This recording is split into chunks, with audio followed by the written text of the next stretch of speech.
다니엘 강의 8강입니다. 역사의 주관자 되신 하나님. 탈락 1번. 예수와는 마지막 때 살고 있는 성도와 교회에게 다니엘서 7장부터 12장을 통하여서 어떠한 때를 알려주시길 원하셨을까요?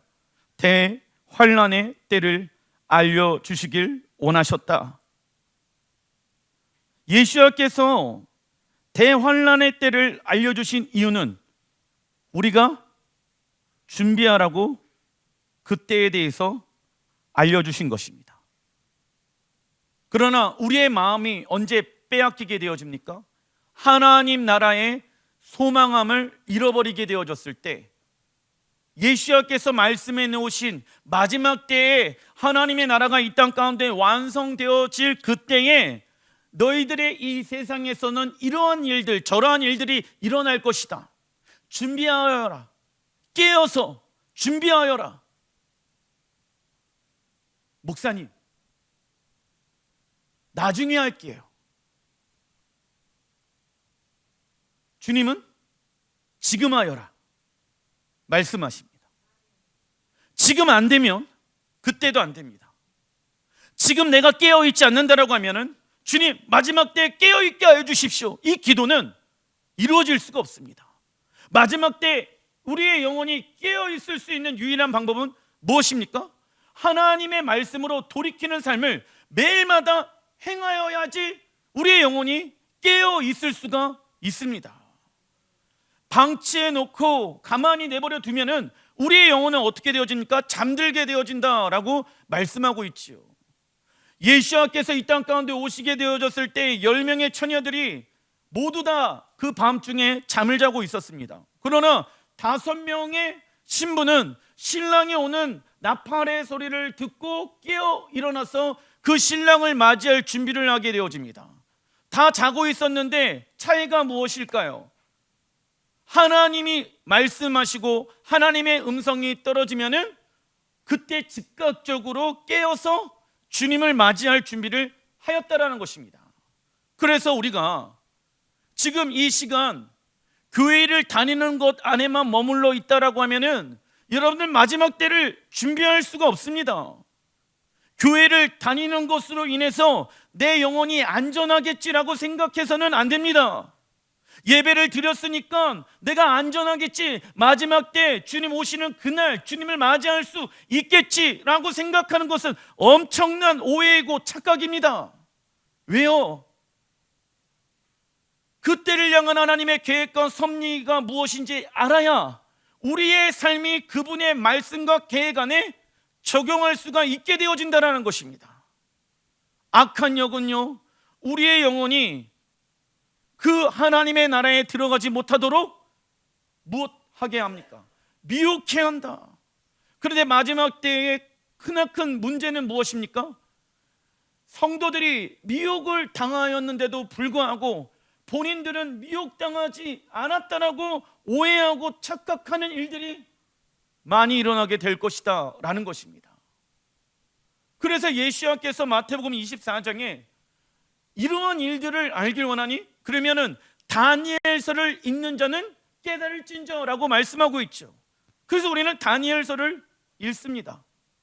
마지막 때에 대해서 알길 원하니 노아에 나타난 일들을 너희들이 다시 한번 봐라. 왜? 하나님 나라의 역사는요 계속 재창조의 역사에 반복되어진다. 창세기 1장 1절에 보게 되어지면 이미 이 땅은 공허하였고 혼돈스럽고 그러한 상태 가운데 있었습니다. 이미 여러분들 이 땅은 창조되어져 있었다라는 거예요. 그런데 창세기 1장 3절부터 재창조의 역사가 일어나죠. 땅은 공허하고 혼돈스러운 상태 가운데 있었다고. 우리는 천지창조가 마치 창세기 1장 1절부터 일어났다고 생각하는데 그게 아니다. 그죠? 왜? 원래 땅은 창세기 1장 2절에 땅의 상태를 뭐라고 얘기합니까? 공허하고 혼돈스러운 상태다라고 성경은 말씀하고 있죠. 그런데 그 이 땅 가운데 하나님이 창세기 1장 3절에 무엇을 말씀하십니까? 빛이 있으리라 하시니 빛이 있었고 이 빛은 별과 태양과 달의 빛이 아니라 하나님의 쉐키나 영광의 빛을 뜻한다. 그래서 성경의 역사는 계속해서 재창조의 역사 가운데 있었다는 거예요. 노아 시대 때에도 이 땅이 악하니까 하나님이 어떻게 하십니까? 재창조를 하셨던 것처럼 마지막 때에도 재창조의 역사가 일어나게 될 것이다.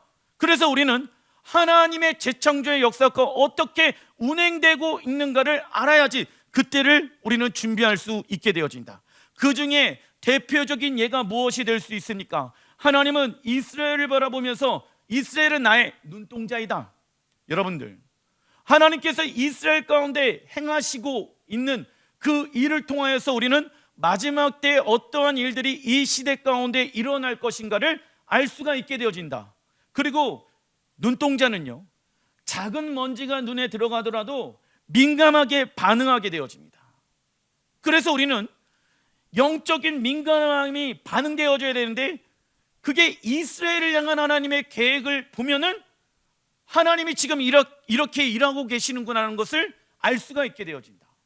이러한 영적 분별력은요, 어느 하루아침에 생기는 것이 아닙니다. 지속적으로 계속해서 하나님의 음성을 분별하고 하나님이 원하시는 뜻이 무엇인가를 계속 하나님 앞에 기도하고 나아가야지 영적인 분별력이 생기게 되어진다.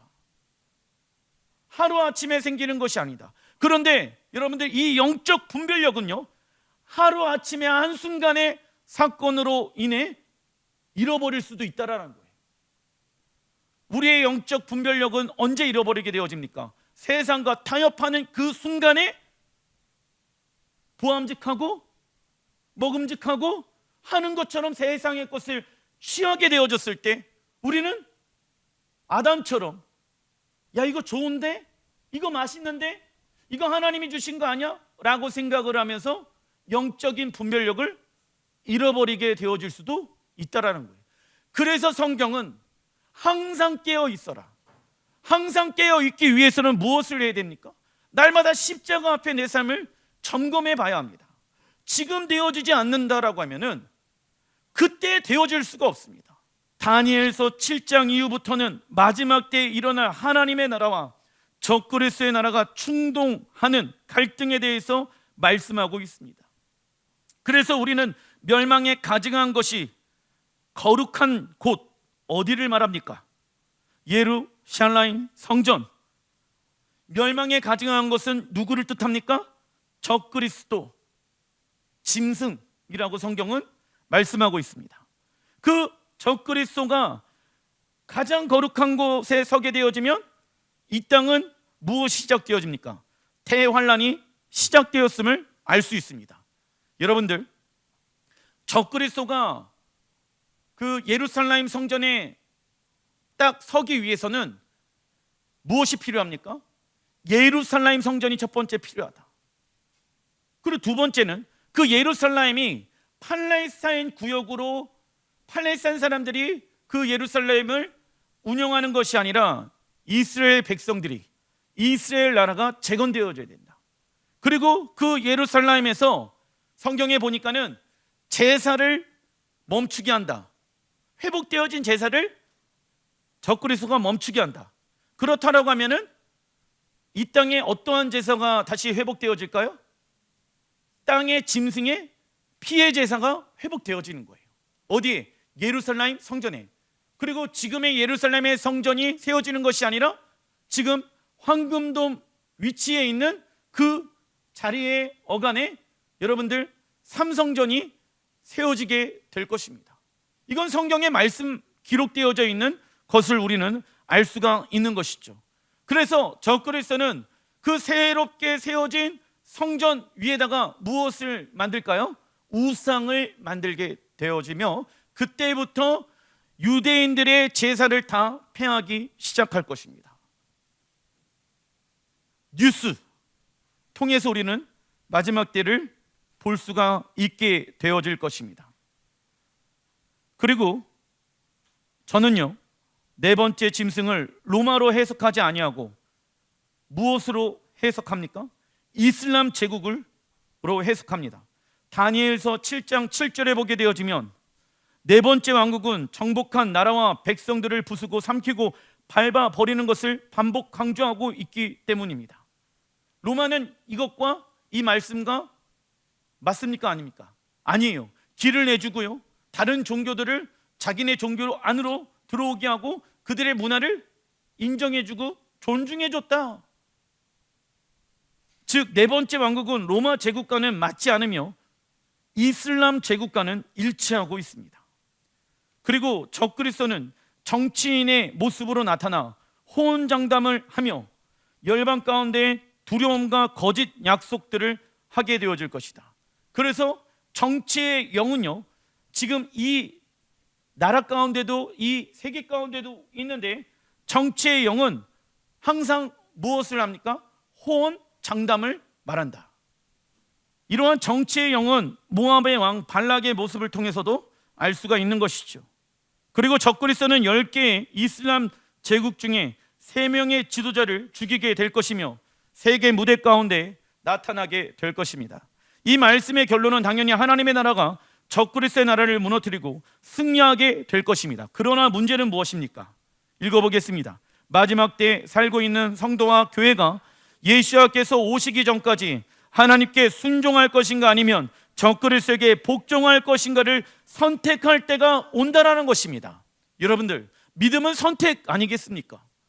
결국은 예수께서 이 땅 가운데 오셔서 하나님의 나라를 완성시킬 것이며 승리케 하실 것입니다. 그런데 문제는 무엇이다?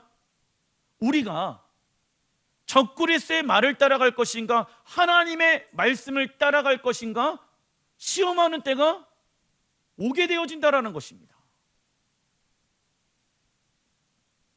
우리는 이 때를 위하여 현 세상에서 믿음으로 예행 연습하지요. 그리고 7년의 환난의 시간을 우리는 통과하게 될 것입니다. 왜 이러한 삶을 살아갑니까? 영원한 하나님의 나라에 들어갈 준비를 하는 것입니다. 다니엘서 7장 9절, 내가 보니 왕자가 놓이고. 자, 다니엘은 재판장 되신 하나님의 성품을 깨닫습니다. 첫 번째가 무엇입니까?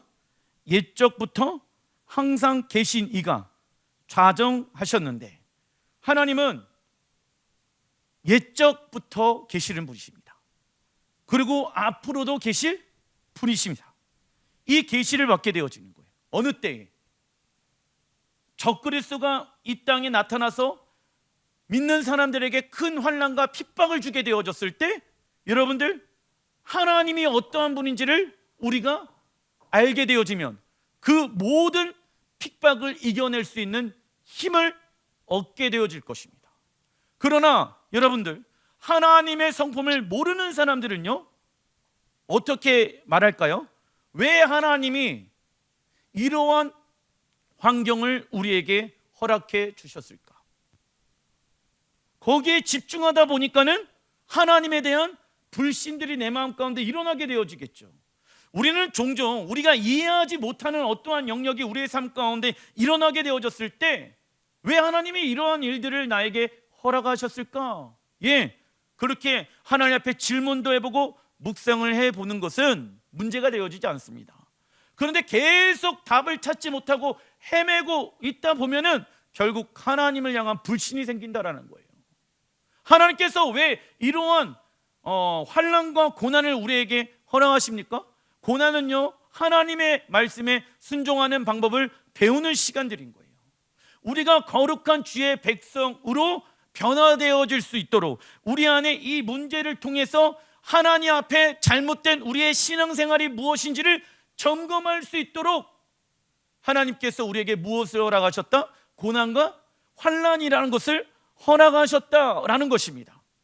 그 환난의 시험을 통과한 사람들은요, 더 큰 하나님의 영광과 능력을 경험하게 되어질 것입니다. 믿으십니까?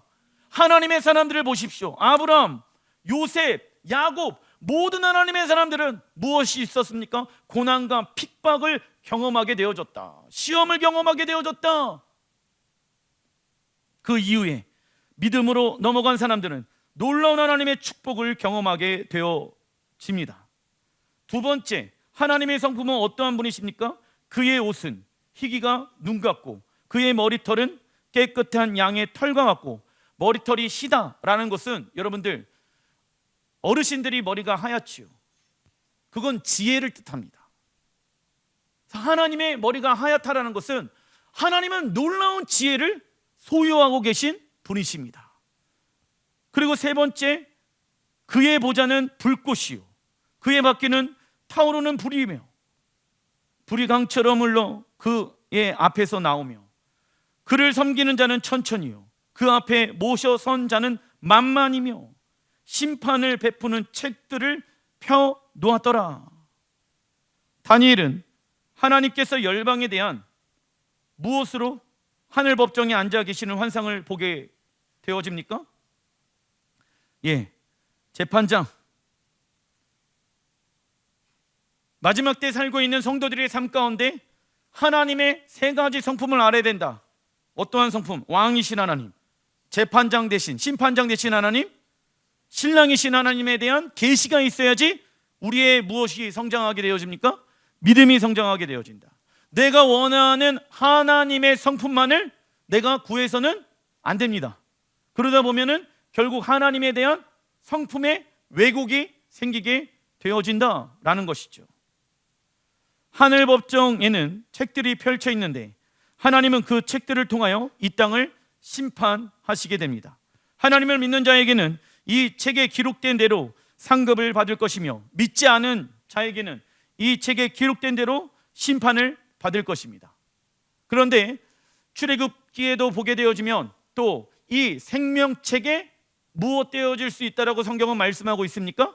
지워질 수도 있다. 예수의 피값으로 우리가 구원이 시작되어졌지만 생명책에 기록되어졌지만 그것이 영원한 것이 아니라 구원을 이루어가는 삶을 살지 않는다라고 하면 생명책에 기록된 우리의 이름이 지워질 수도 있다. 그래서 여러분들 이 생명책에 우리의 이름이 기록되어져 있고 우리가 이 땅에서 하나님 앞에 심은 하나님께서 우리에게 주시고자 하시는 상급의 내용 또한 기록되어져 있는 거예요.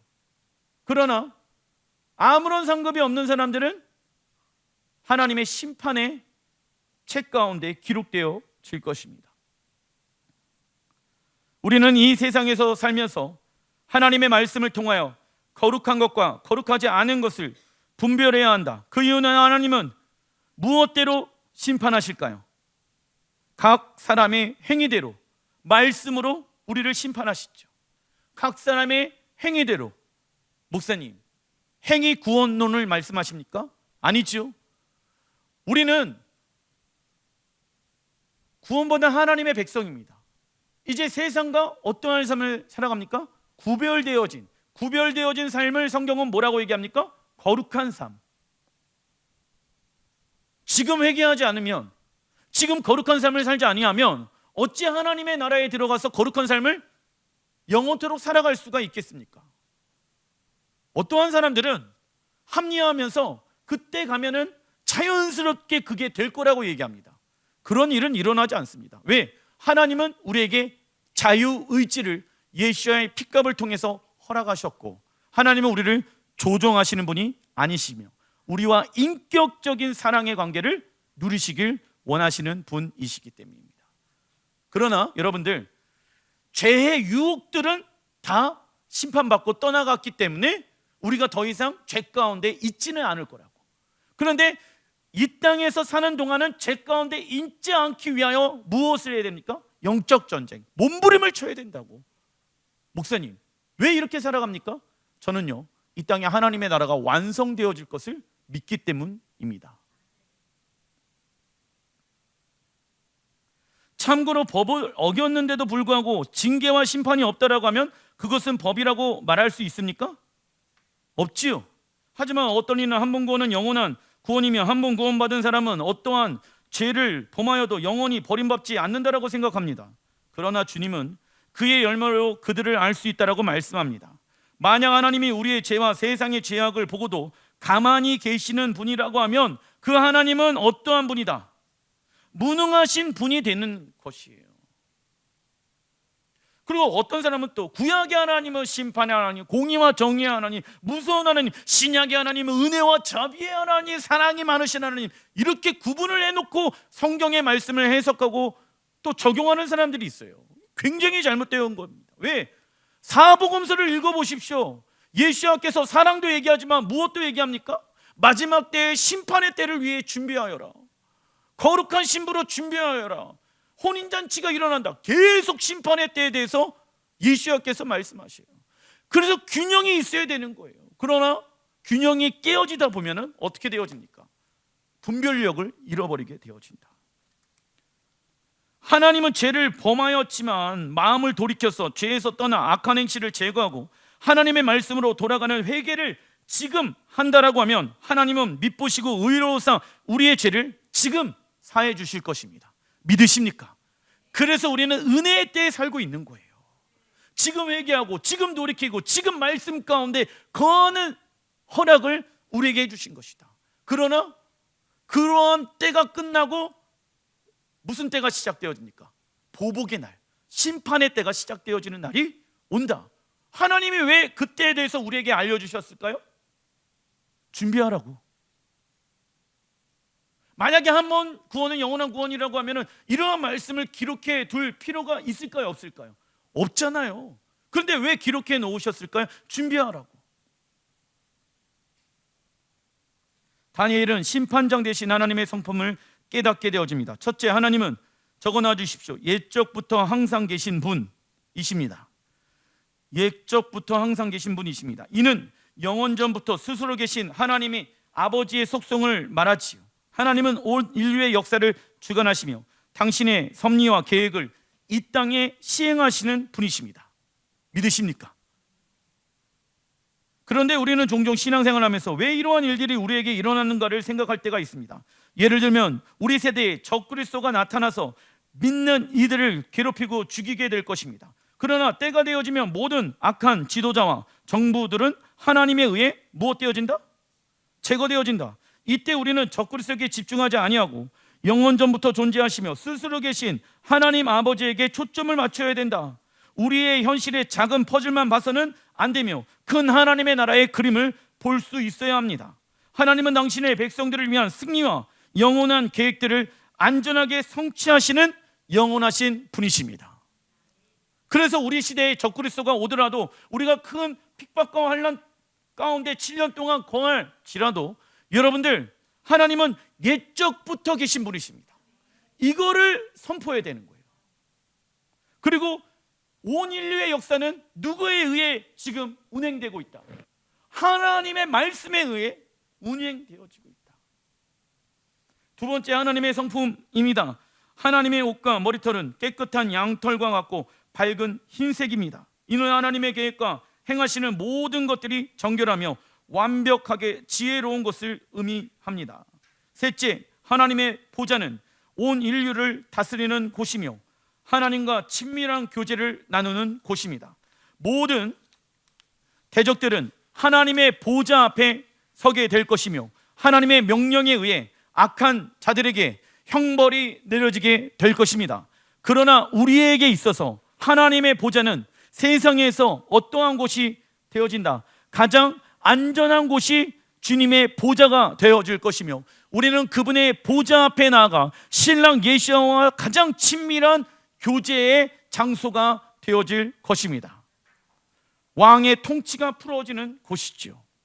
그래서 우리는 여러분들 새 예루살렘 성전에 임한 그 보좌 가운데 나가서 왕이 계시는 보좌에서 왕의 명령을 듣고 온 열방과 민족들을 통치하고 다스리는 왕으로 세움을 받게 되어질 것입니다. 이러한 모습은 마치 아담과 하와에게 하나님이 제일 먼저 말씀해 놓으셨던 생육하고 번성하고 땅에 충만하라 정복하라 말씀해 놓은 그 뜻을 에덴 동산에서 훈련받고 난 이후에 온 땅을 동일한 방법으로 다스리고 통치하는 것을 의미하는 것이지요. 그래서 우리는 새 예루살렘 성전의 보좌 가운데 나아가 왕의 통치를 우리가 직접적으로 받으며 그 왕의 말씀을 통해서 우리가 열방을 민족들을 통치하고 다스리게 될 것입니다. 그 결과 주의 말씀의 통치와 다스림 가운데 있는 사람들은 진리가 그들을 자유케 될지라 믿습니다. 먹는 음식, 환경, 모든 영역에서 자유케 되어지는 놀라운 역사를 1000년 동안 경험하게 될 것입니다. 요한계시록 4장 2절에는 하늘 보좌에 대해서 구체적으로 말씀하고 있습니다. 보라, 하늘의 보좌를 베풀었고 그 보좌 위에 앉으신 이가 있는데 앉으신 이의 모양이 벽옥과 홍보석 같고 또 무지개가 있어 보좌에 둘렀는데 그 모양이 녹보석 같더라. 또 보좌에 둘려 24 보좌들이 있고 그 보좌들 위에 24 장로들이 흰옷을 입고 머리에 금관을 쓰고 앉았더라. 저는요 24 장로와 같이 주님의 보좌 앞에 있는 자가 되고 싶습니다. 그러나 그 보좌 가운데 가까이 나가는 사람은요 누군지 아십니까? 이 땅에서 날마다 가정, 직장, 삶에 있는 영역에서 주의 보혈을 의지하여서 그분의 보좌 가운데 나아가는 예행 연습한 사람들, 이 땅에서의 시간들을 주의 나라와 영광을 위해서 내어드린 사람들, 영적 전쟁한 사람들, 이러한 사람들이 주님의 보좌를 차지할 수가 있게 되어지는 것입니다. 오전에 보좌로부터 번개와 음성과 우레소리가 나고 보좌 앞에 켠 등불 7이 있으니 이는 하나님의 7영이라. 보좌 앞에 수정과 같은 유리바다가 있고 보좌 가운데 보좌 주위에 네 생물이 있는데 앞뒤에 눈들이 가득하더라. 네 생물의 눈이 가득하더라 라고 말씀하고 있습니다. 보좌에 앉으신 이의 모양이 벽옥과 홍보석과 무지개 같다라고 성경은 표현하고 있죠. 이는 하나님의 아름다운 형상을 표현하는 문장이다. 우리가 하나님의 아름다운 형상을 보게 되어지면 한 번 보는 것으로 만족하는 것이 아닌 계속해서 보길 갈망하며 우리 안에 하나님을 향한 사랑이 불타오르게 될 것입니다. 불의 특징은 무엇입니까? 모든 것을 다 삼켜버린다. 그래서 하나님의 보좌로 나아가 하나님의 아름다움을 볼수록 우리 안에 있는 불순물들이 다 태워 없어지게 될 것이다. 여러분들 보석을 샀어요. 그러면 한 번 보고 끝납니까? 아니죠. 계속 보게 되어집니다. 왜? 아름다워서. 근데 문제가 뭐냐면 보석이 여러 가지가 있어요. 그러면은 여러분들 여러 가지 보석에 내 마음이 빼앗기게 되어집니다. 마찬가지예요. 우리의 마음을 빼앗을 수 있는 분은 오직 주님 한 분, 주님의 아름다움입니다. 그러나 우리의 마음과 생각과 우리의 눈이 세상의 아름다움에 뺏기게 되어지는 순간 주님의 아름다움이 결국은 더 아름답고 사랑스러워 보이지 않게 되어진다라는 것입니다.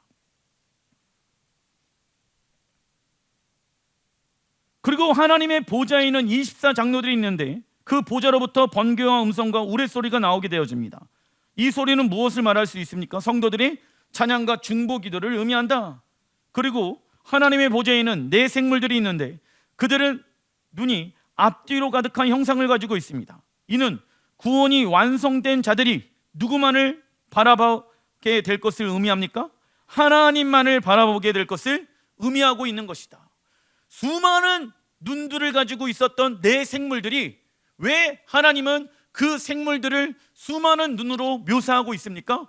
하나님의 아름다움이 가장 위대하고 가장 좋기 때문에 수많은 열방의 사람들의 눈이 여러분들 하나님의 아름다움과 영광스러움에 여러분들 사로잡히게 될 것입니다. 그래서 내 눈이 다른 곳에 빼앗겼다라고 하면은 여러분들 하나님의 아름다움에 집중하시길 바랍니다. 내 생물들은요 밤낮 쉬지 아니하고 주님을 거룩하다라고 찬양하고 있습니다. 이것이 가능한 이유가 있습니다. 하나님의 아름다우심은 어제 알아간 것과 오늘 알아간 것과 내일 알아간 것이 다 다르기 때문에 밤낮 쉬지 아니하고 그분의 성품을 찬양하고 있는 것입니다. 왜? 하나님은 영원하신 분이시거든. 여러분들 오늘 내가 경험하였던 하나님의 거룩한 성품이요 내일과 같을 수가 없어.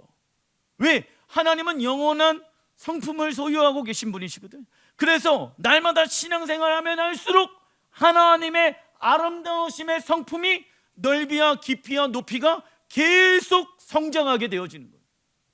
우리가 알고 있는 그 하나님의 아름다운 지식 있잖아요. 성경의 말씀에 대한 지혜 있잖아요. 그런 것들이 시간이 지나면 지날수록 계속해서 성장하고 높아져야 된다. 커져야 된다. 왜? 그분은 영원하신 분이시기 때문에. 그래서 하나님과 친밀한 관계를 누리는 사람은 무엇할 틈이 없을까요? 지루할 틈이 없다.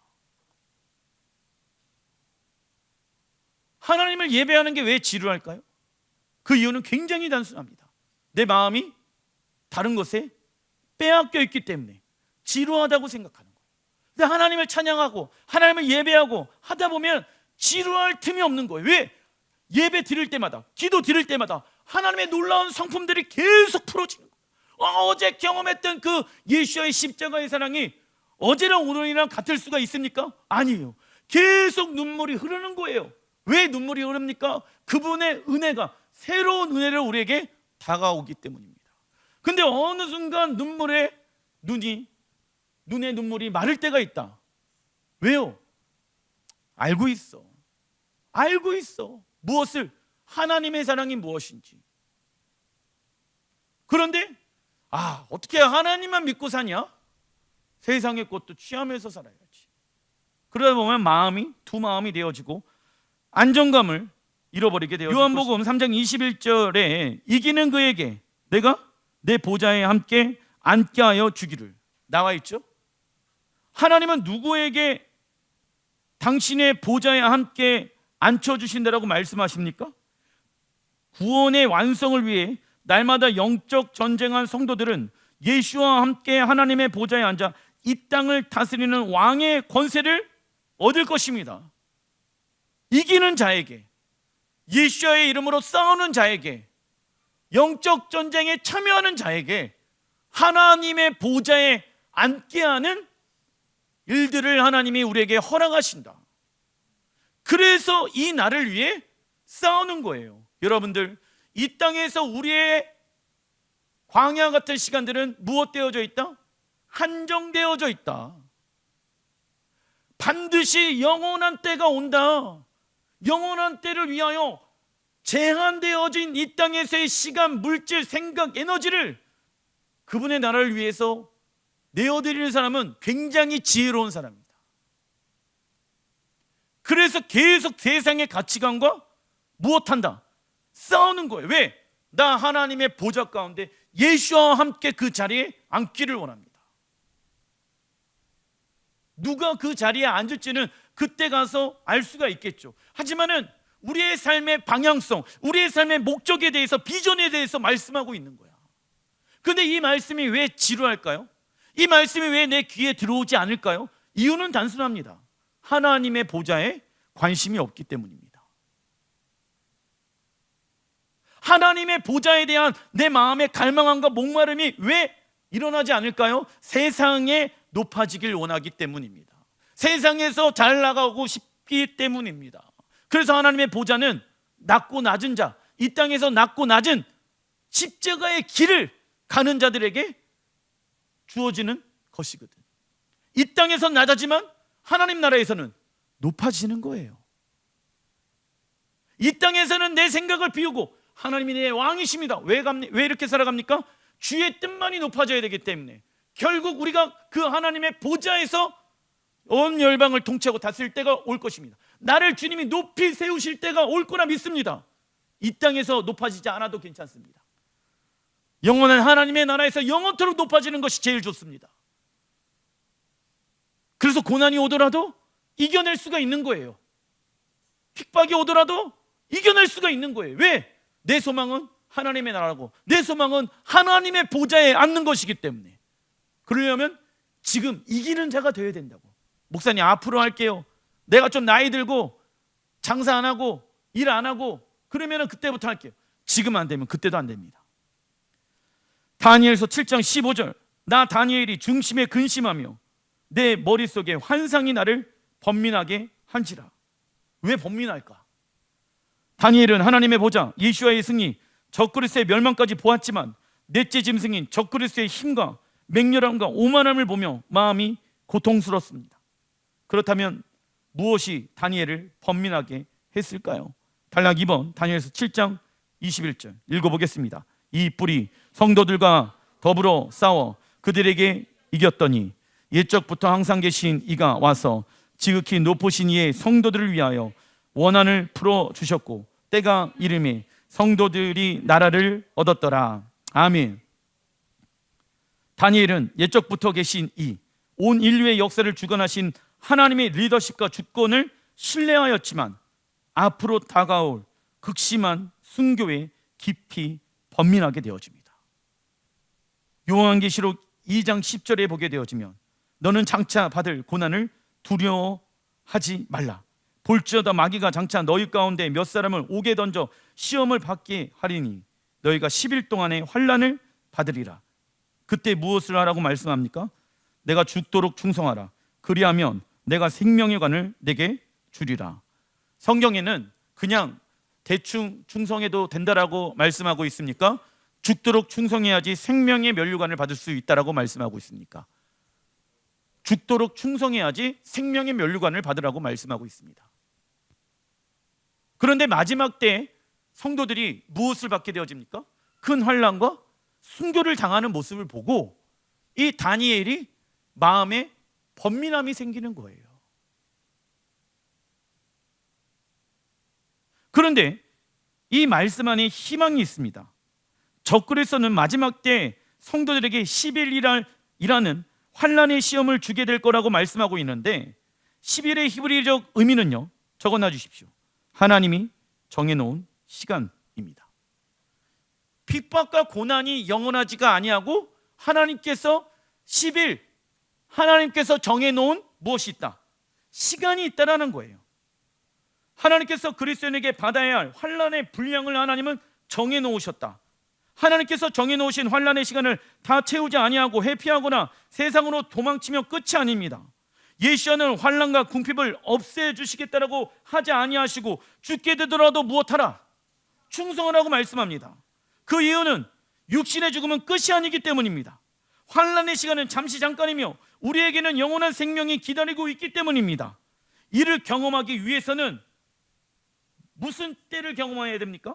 때가 이름에, 다니엘서 7장 22절에 보게 되지만 때가 이름에 성도들이 나라를 얻었다라고 나와 있죠. 때가 이름의 시간이 필요한 거예요. 다니엘서 12장 10절에 보게 되어지면 많은 사람이 연단을 받아 스스로 정결하게 하며 희게 할 것이나 나와 있죠. 많은 이들이 연단을 받아 스스로 어떻게 되어진다? 정결하게 되어지고 희게 되어진다. 하나님께서 사단에게 권세를 허락한 이유는 무엇입니까? 하나님의 사람들을 정결케 하고 훈련시키는 하나님의 섭리며 그때가 완전하게 이루어질 때가 곧 올 것이기 때문입니다. 그죠? 환난을 통해서 우리가 더욱더 하나님 앞에 거룩해지고 환난을 통해서 우리가 더욱더 하나님 앞에 희게 되어지는 일이다.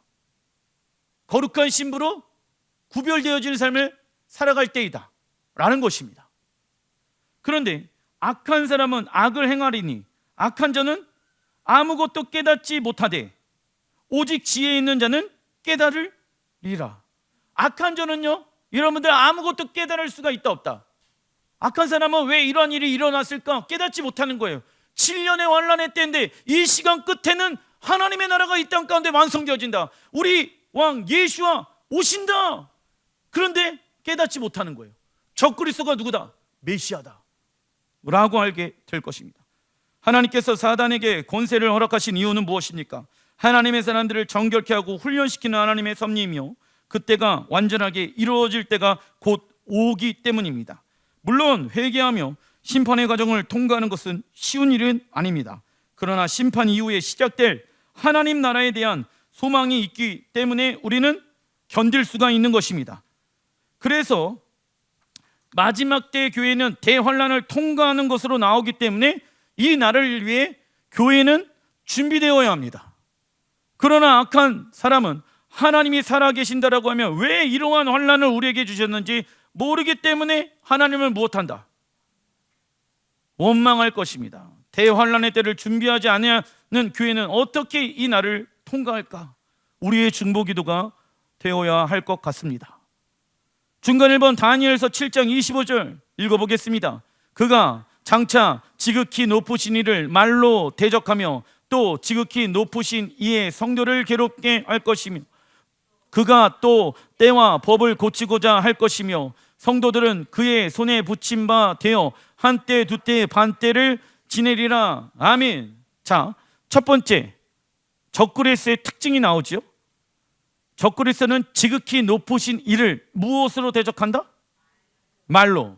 여러분들, 적그리스도의 나라는 무엇으로 운행되어질까요? 하나님의 말씀과 반대로 운행되어. 적그리스도의 특징 첫 번째, 적그리스도는 지극히 높으신 이를 말로 대적할 것입니다. 그는 하나님의 말씀과 반대로 이 세상 나라를 이끌어갈 것입니다. 그 대표적인 예가 애굽의 왕 바로의 원어의 뜻이 무엇입니까? 악한 입임이죠. 바로는 악한 말로 하나님을 대적하는 존재가 되어졌습니다. 그래서 우리가 하나님의 말씀에 NO 하게 되어졌을 때 우리의 입은 악한 입이 되어질 수 있는 것이죠. 둘째, 적그리스도 특징. 적그리스도는 지극히 높으신 성도들을 무엇하게 합니까?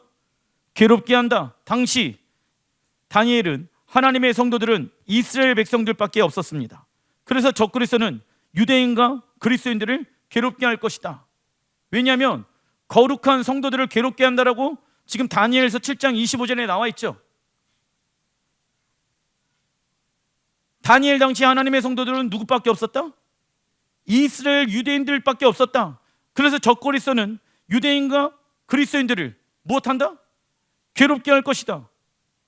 괴롭게 하다, 히브리 원어로 베라, 뜻은요 생각을 지치게 하다.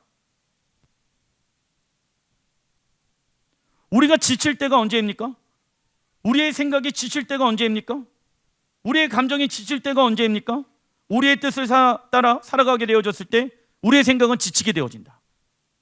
사단의 영적 전쟁의 시작은 어디에서부터 시작되어진다? 우리의 생각으로부터 시작되어지기 때문에 우리의 생각, 감정을 멈추고 하나님의 말씀을 변화시키는 훈련을 해야 합니다. 아, 힘들다, 어렵다 라는 생각 가운데만 머물러 있는 것이 아니라 믿다, 싫다 라는 생각 가운데만 머물러 있는 것이 아니라 그러면 어떻게 되어진다? 지친다고. 그러면 그 결과 우리의 영혼이 어떻게 되어진다고? 괴로워진다고. 이웃을 용서하지 못하고 세상 것들을 계속 붙잡고 있다 보면 우리의 생각이 어떻게 되어진다고요? 괴로워진다고. 세 번째, 적그리스도는 지극히 높으신 이에 무엇을 고치려고 합니까? 때와 법. 때는 절기를 의미하며 법은 토라를 이야기합니다. 여호와의 때와 법을 고치고자 하는 일들은 성경의 역사 가운데 계속 반복되어졌죠. 아론의 금송아지 우상숭배 사건, 북이스라엘의 배도 사건들을 통해서 알 수가 있습니다. 적그리스도가 여호와의 때와 법을 고치려고 하는 이유는 적어놔 주십시오. 온 인류의 역사. 온 인류의 역사는 누구에 의해 운행되어집니까? 하나님의 스케줄에 의해 운행되어지는 것을 알기 때문에 한 명의 영혼이라도 미혹하기 위해서 악한 영은 때와 법을 고치려고 한다. 적그리스도는 이 시대가 여호와의 절기를 아는 것을 두려워하고 있습니다. 왜냐하면 여호와의 시간표는, 읽어보겠습니다, 우리 영혼의 닷과 같아서 하나님으로부터 멀어지려는 육의 생각으로부터 우리를 든든히 붙잡아 줍니다. 또한 우리의 영혼을 깨어나게 하며 우리를 영원한 하나님 나라로 인도하는 나침반 역할을 하기 때문입니다. 아시겠죠? 그래서 절기와 월삭과 안식일을 통해서 계속해서 우리가 무엇을 합니까? 예행 연습하고 있는 거예요. 거룩한 예행 연습. 왜요? 하나님은 온 인류의 역사를 주관하시고 이끌어 가시는 분이시기 때문에. 참고로 적그리스도의 나라인 무슬림 국가가 세워지게 될 때 모든 종교의 절기와 법은 무엇으로 바뀔까요?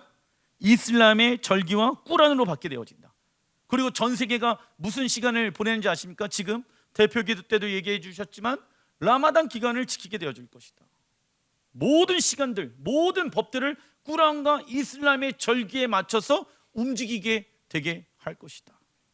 넷째, 적그리스도는 유대인들과 그리스도인들을 한때, 두때, 반때 동안 괴롭게 할 것이다. 이 기간은 3년 반, 1260일, 42개월로 환산할 수 있으며 7년 대환란 중에 후 3년 반을 뜻합니다. 우리는 아직 7년 대환란 속에 들어와 있지는 않습니다. 그러나 그때가 점점 가까이 오고 있다는 것을 우리는 부인할 수 있습니까? 없습니까? 없습니다. 그래서 우리는 마지막 때를 위해 하나님의 생명의 말씀을 통하여 영의 양식을 준비해야 하며 우리 주변에 있는 이들과 함께 구원의 길로 나아가야 합니다. 그러나 대환란이 시작된 이후 영의 양식을 준비하는 것은 이미 늦게 될 것입니다. 왜냐? 10명의 신부들이 잠자고 있다가 5명의 신부들은 깨어 일어나서 신랑을 맞이하잖아. 그런데 5명의 기름을 떨어뜨렸던 신부들이 기름을 사러 가죠. 근데 이미 어떻게 되어집니까? 이미 어떻게 되어집니까? 문이 닫혀버린다고. 열어주십시오, 열어주십시오 얘기하니까 예수님께서 뭐라고 말씀합니까? 너가 누군지 모르겠다. 마지막 때가 왔다라고 해갖고 그때 준비되어진다고 된다고요? 성경은 아니라고 얘기한다고. 지금이 은혜의 때고 지금이 준비해야 할 때인 것입니다. 작은 2번 다니엘서 7장 26절 같이 한번 읽어보겠습니다. 그러나 심판이 시작되면 그는 권세를 빼앗기고 완전히 멸망할 것이요 나라와 권세와 온 천하 나라들의 위세가 지극히 높으신 이의 거룩한 백성에게 붙임바 되리니 그의 나라는 영원한 나라이라 모든 권세 있는 자들이 다 그를 섬기며 복종하리라. 아멘. 이 땅에 지극히 높으신 이의 거룩한 백성인 이스라엘 백성들과 그리스도인이 무엇이 되어진다? 한 세 사람이 되어 영원한 하나님의 나라인 무엇을 세웁니까? 이스라엘을 세워 열방을 영원히 다스리게 될 거라고 지금 성경은 말씀하고 있습니다. 하나님의 심판이 시작되어지는 때가 온다. 그래서 믿는 이들에게 심판은 새로운 날의 시작이다. 우리는 이 날을 갈망하고 우리는 이 날을 소망해야 합니다.